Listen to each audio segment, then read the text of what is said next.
Well, as expected, economic data released today reflects the impact that global uncertainty and volatility has had on New Zealand workers and businesses.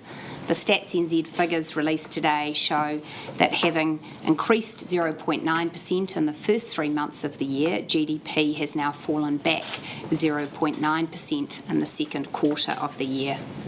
International turmoil and uncertainty relating to tariffs clearly had a significant impact on firms' and households' willingness to make investment decisions.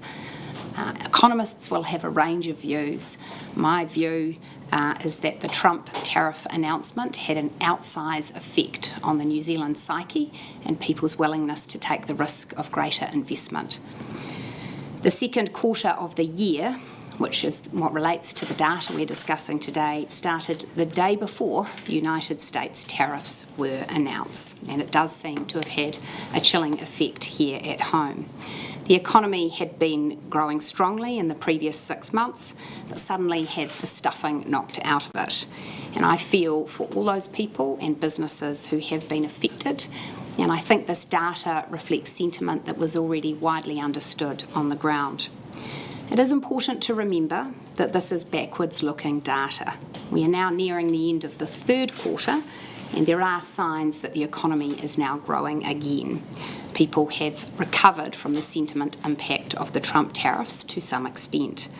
In addition, lower interest rates are filtering through the economy. There is evidence of increased mortgage lending. Around half of mortgages are set to refix on lower rates in the next 6 months, and the outlook for most export sectors remains positive. All forecasters that I've seen are expecting economic growth to strengthen from now on as the uncertainty about the impact of tariffs eases. There is no doubt that the second quarter of this year was a difficult period for the New Zealand economy, that we have the conditions now for future growth, and that is what our government is working hard every day to support. I'll take your questions. Minister, how can you blame international headwinds when Australia's economy grew 0.6%?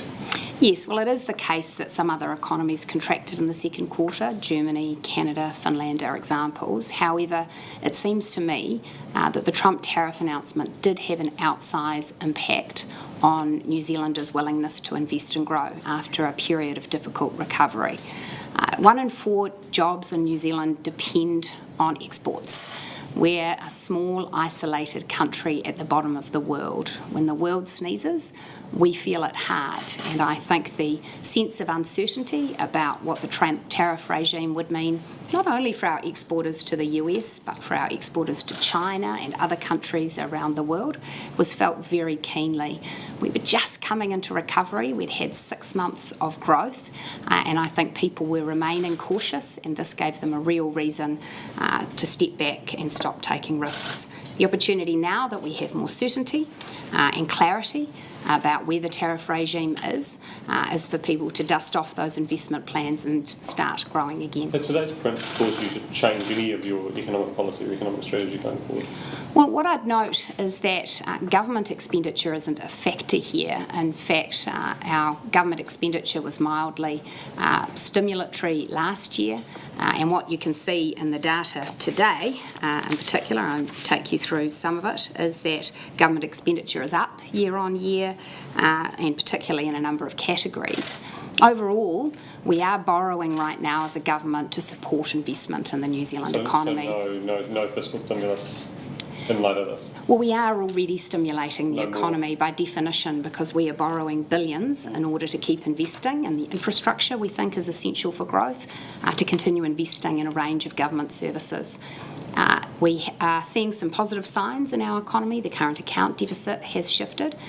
But we can't be complacent and think that New Zealand can just keep borrowing more and more and more. We do borrow a lot of money from the world. They don't owe us a living, and it's important that the government is responsible to keep the interest rates on that low. One of the big declines is in construction, though, and that is the area where the government has cut back. Yeah, that of course, though, in the previous quarter had grown. So while we've seen that growth now cancelled out out by what happened in the second 3 months, it's clear that the government is making a contribution to future construction growth. We have $7 billion worth of projects already kicked off or will be underway before Christmas. The fast-track regime significantly means that private investments and major housing developments, quarries, ports will be able to happen a lot faster than would otherwise have been the case. In the case of Auckland Port, that is a project that is thought would have taken 5 years to consent. It took 5 months. Spades will be in the ground before Christmas. So the government absolutely has a role to support construction activity. We do that through our investment in public infrastructure and ensuring that money's getting out the door, and we do that to support firms to make their own investments. You began your statement with as expected, but this is much worse than was expected, 3 times as bad as what the Reserve Bank was forecasting. What has gone wrong? Well, look, a decline was widely expected, but you are right, the drop-off is greater than consensus forecasts. I'm sure the Reserve Bank will take note of this because, of course, they have underestimated the decline that was occurring in the economy. They estimated that the decline would be 0.3. We now know it was 0.9. I think that affirms their decision in August to pivot to a lower interest rate track than they had previously predicted. I note that the market is now pricing in potentially an even lower interest rate track. I'll leave the Reserve Bank to make those decisions and comment on them, but I note that their next opportunity is on the 8th of October. It is the case that the Reserve Bank has the largest levers here for ensuring economic recovery in terms of providing confidence that interest rates will remain low and borrowing will be more affordable. Given the tariffs went up in August, do you expect the September quarter to be worse or at least still declining? Well, there's now certainty, and I think that's a big factor, is that uncertainty is often more chilling than certainty. What we've seen in terms of exports to the US specifically is there seemed to be a surge ahead of the tariffs coming on, then a slump when they came on, and now there's some evidence of a bounce back. In July, there was a 7.8% increase on exports to the US compared with the same month in 2024, which is certainly encouraging.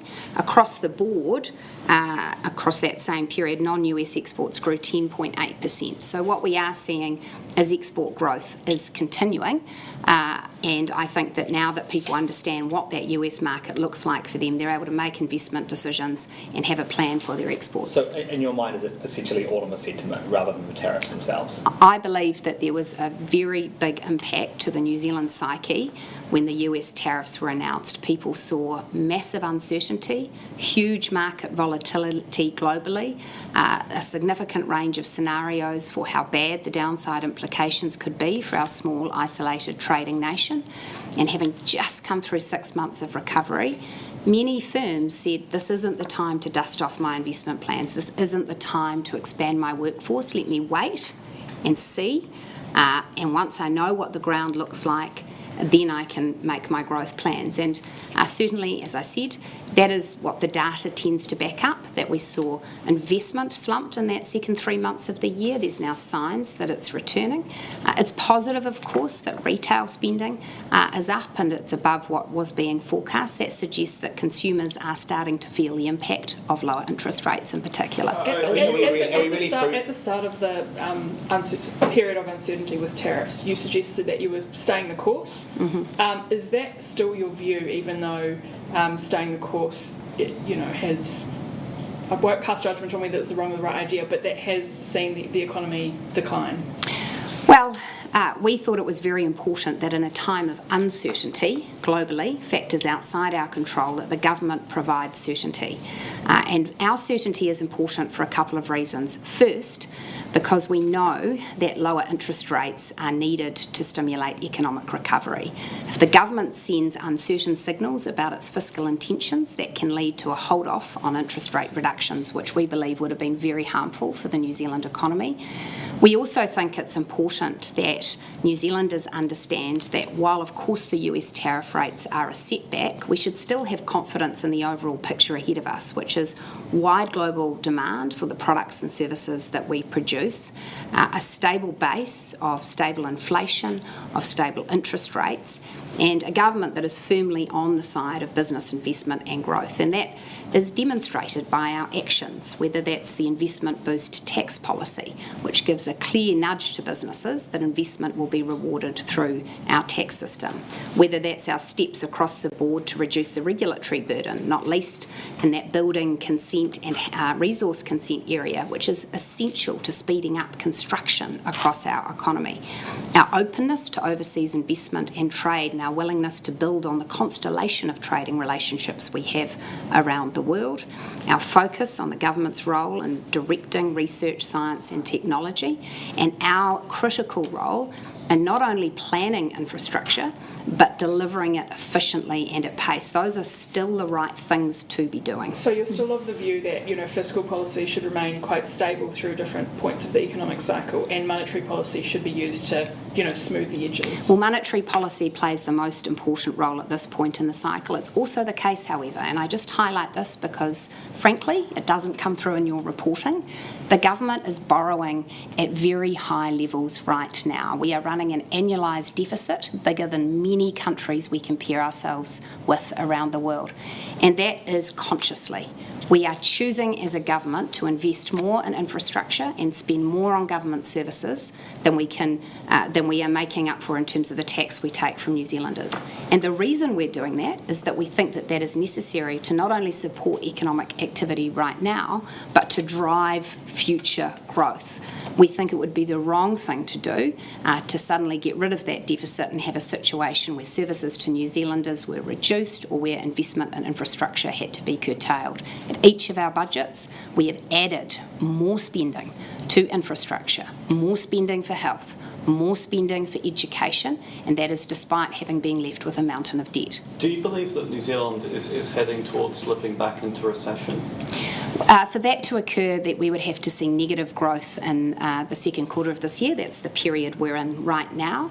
The consensus from forecasters is that is unlikely to be the case. Are you getting any advice on what this means for your fiscal targets? Because I guess just independently of anything else, slower GDP, lower than expected GDP makes that debt to GDP ratio figure look worse.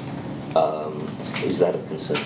Well, in terms of the fiscals, it's the nominal numbers that matter most, and those are holding up. And of course, I'll get updates on what the fiscal track looks like at the half-year update and also at the end-of-year financial statements. I don't have reason to believe at this stage that this puts our fiscal track off. Have you spoken to the Prime Minister about, since you became the Economic Growth Minister, there has not been economic growth, substantial economic growth? Well, there was in the first 3 months of my tenure, Thomas, at 0.8%. It was much faster growth than there was in Australia. It's true, Trump disrupted my momentum. Okay, but have you spoken to the Prime Minister at all about his continued confidence in your ability to hold that portfolio and grow the economy? Yes, and the Prime Minister has confidence in me. We are doing the right things, and I would say clearly we believe that our agenda responds to what those who are making decisions about investing and hiring people have told us matters to them. They've said, if you want us to grow our businesses, we need confidence about the tax settings. Please don't hit us with more tax. That's why we did Investment Boost. They've said to us, please get rid of some of the red tape that stands in our way when we want to grow. They've said, please improve your government procurement policy so we can win more contracts. We're doing that. They've said to us, make sure your trade settings and your investment settings are right. Make sure you're getting infrastructure projects out the door. So when I look at our Growing for Growth agenda and the work programs that ministers are progressing, I think they correspond strongly what businesses and investors have told us is necessary to move New Zealand onto a higher growth track in future. There is no doubt we have been through a very difficult economic recovery. I retain complete confidence we will come out the other side stronger and better. When you were in Housing opposition, budget, so you campaigned on, so the Prime Minister said Grant Robertson was the worst finance minister New Zealand's ever had. You've come in, you've delivered. This print is quite bad. Objectively quite bad. Unemployment's quite high. Immigration, which is flattering that unemployment, is also quite high. are you regretting the not being able to live up to the stark contrast that you painted between yourself and the former government? Well, I look in the period ahead of me and I know that we will make progress, and I'm also conscious that things would be a lot worse if our government hadn't been elected, and I am very confident that we have taken the right steps to strengthen this economy for now and for the future. What does back on track look like? Back on track looks like a growing economy with fewer people looking for work. It looks like more businesses choosing to invest and expand. So When you were on the uncertainty, you're not back on track with that definition. Well, as I said, during the first 3 months of the year, the signs were looking very positive. It's always been the case, I'd remind everyone again. Prior to the election, when Grant Robertson put his forecasts on the table, he was forecasting that unemployment would be peaking at this point. In fact, what the Treasury data shows us is that the number of unemployed New Zealanders is now lower than Grant Robertson was forecasting. The point that I'm making to you is that no one ever denied that we would go through a cyclical downturn and that recovery would be hard-fought. That has proved the case. We didn't campaign on knowledge of Trump's tariff announcement in April. It is to be expected that global events outside our control will occur.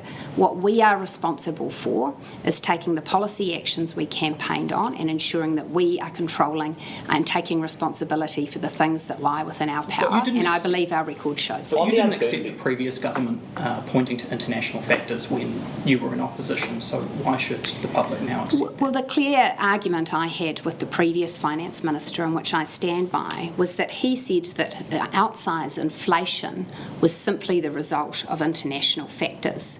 What the data showed was that he was spending at very stimulatory rates while we were also importing some inflation. And my point was, this is the time for you to be holding back, not hitting the accelerator.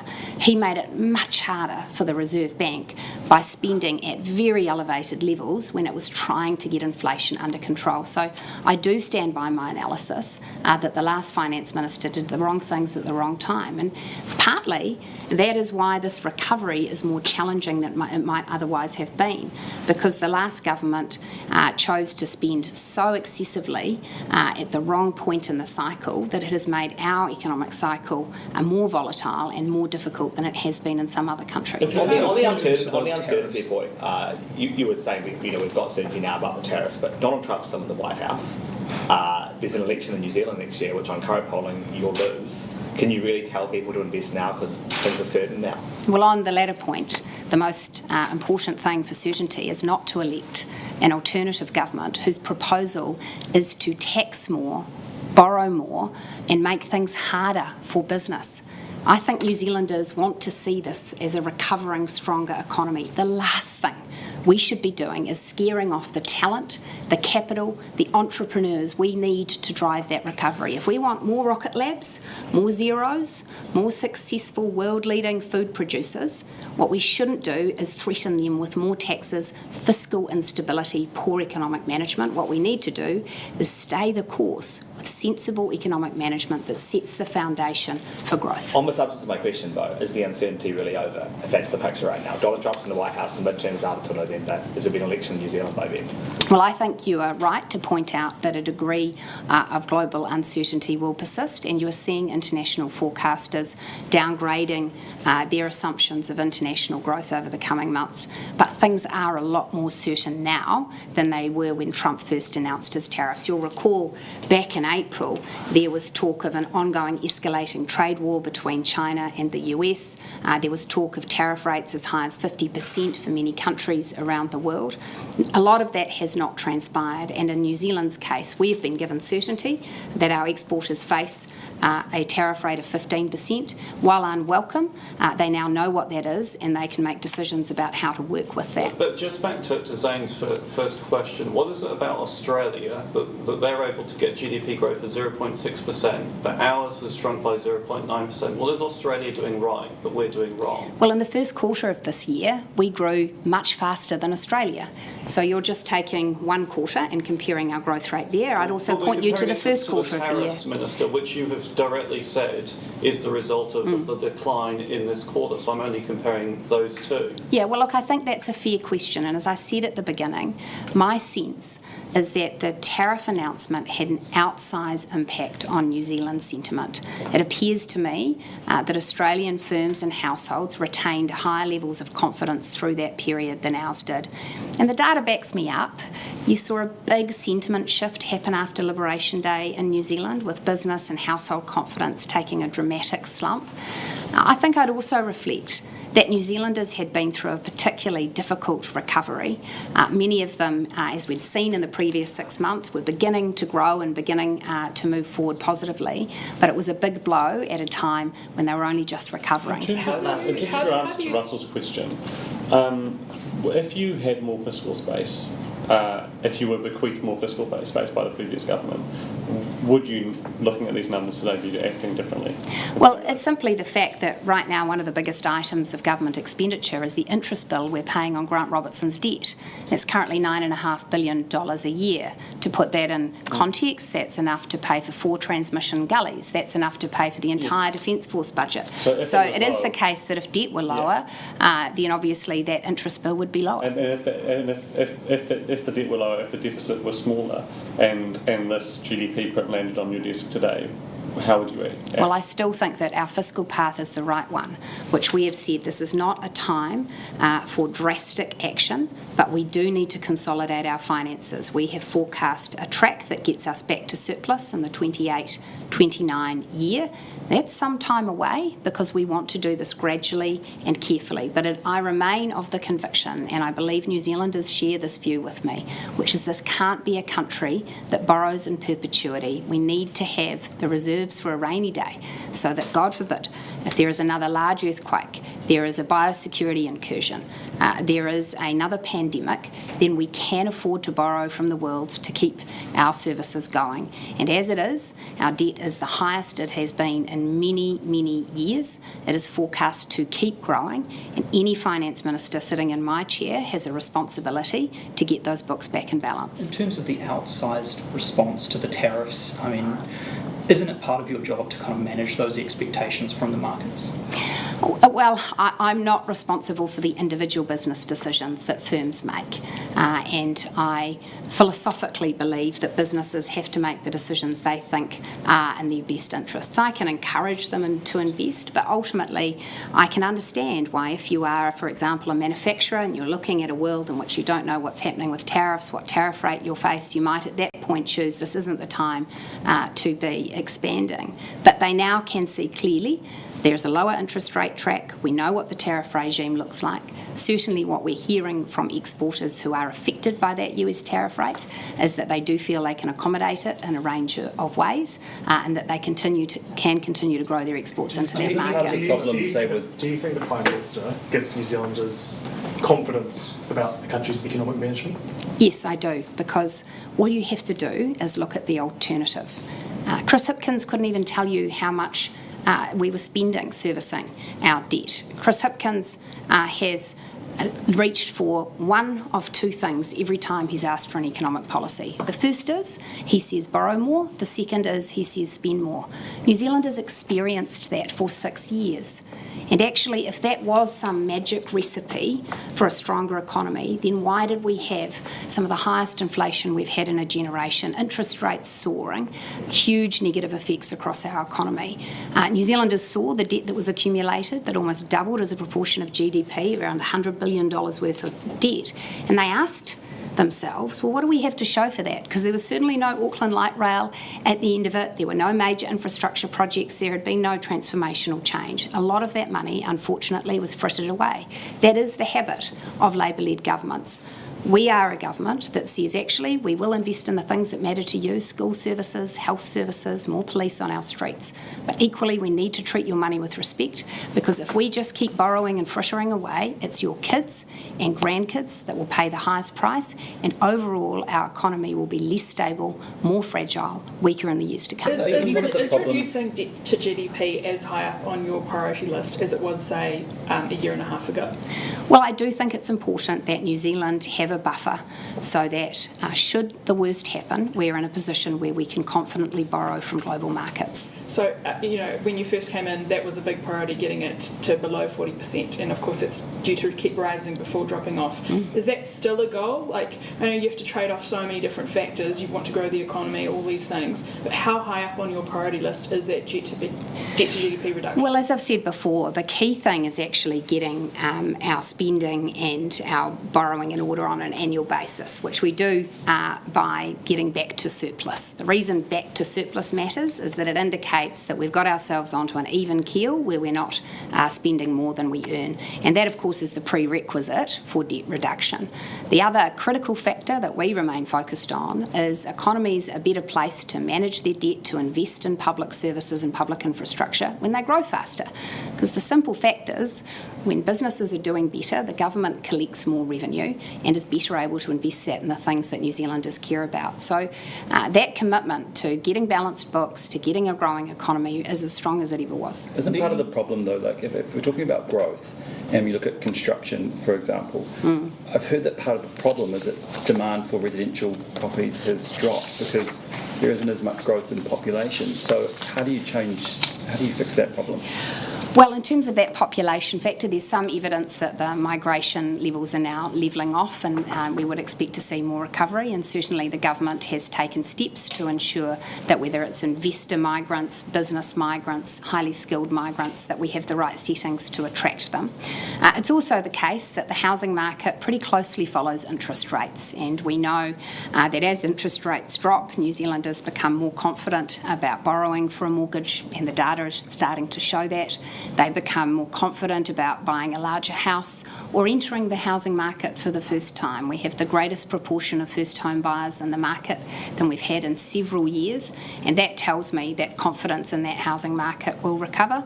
Treasury continue to forecast moderate house price growth in the years ahead, and I haven't had any data to suggest that won't be the case. Just finally, the Reserve Bank clearly got it wrong in July with their cause. The fact that call was so wrong, will that impact upon your decision making re the new government? It will not impact on that decision making, no.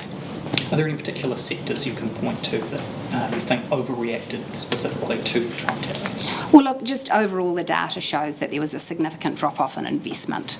Now, investment is a discretionary choice for any business, no matter what sector it's in, whether you're in manufacturing, whether you're in transport, whether you're in mining. Choosing to buy the next piece of equipment, build the next building, is a decision you make when you're confident about the future. And I think that people took a pause. There is evidence that they took that pause, took a deep breath, have dusted off their plans and started getting investing again, and that's what we want to see.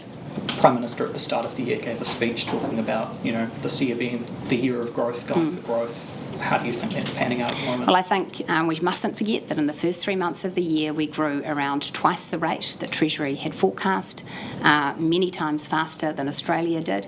There's no getting away from the fact that we've had a very difficult 3 months, but I don't think anyone should pretend that was unexpected. We've been experiencing that. We are talking today about the period from March through to July, and I think many New Zealanders could have already told you that was a difficult period for the economy.